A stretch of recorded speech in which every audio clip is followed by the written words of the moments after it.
Dati, kotse lang ang kaya kong hugasan. Ngayon, pati yate na.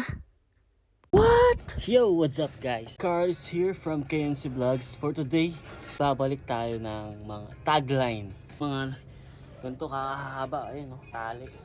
Itong haba na to is 100 meters. Ganon kalaki, ganon kahaba. Hindi kabigat kasi ang kapal. Tignan nyo. Tara.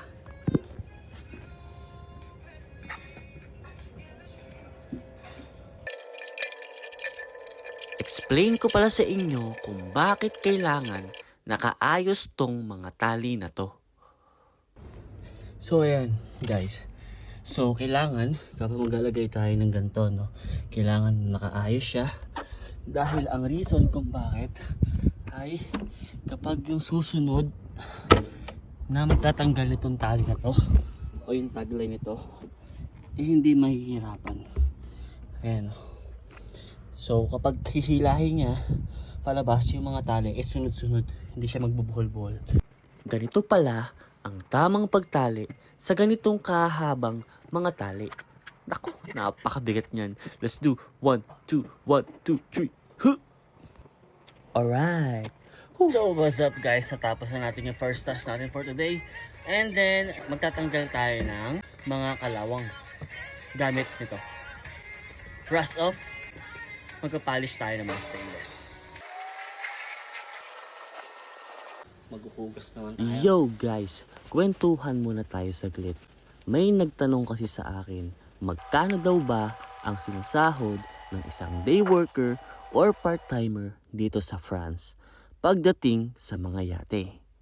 Well, normally, ang salary ng day worker dito sa France ay nag-average siya ng 120 euros per day.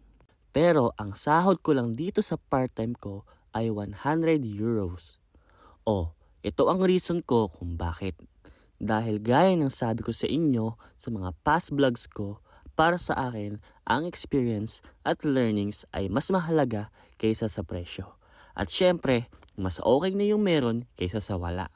Tama o tama? Tama!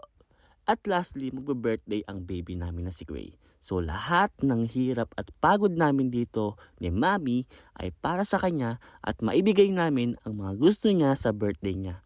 At syempre, para maramdaman niya yung presence namin at love namin kahit kami ay malayo sa kanya.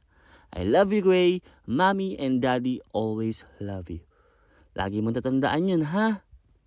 Happy birthday, Ma! O ayan, patapos na ang ating car wash ay yung paghuhugas natin ng yate. Baka pa tayo dahil di natin natapos ngayon car wash, yacht wash.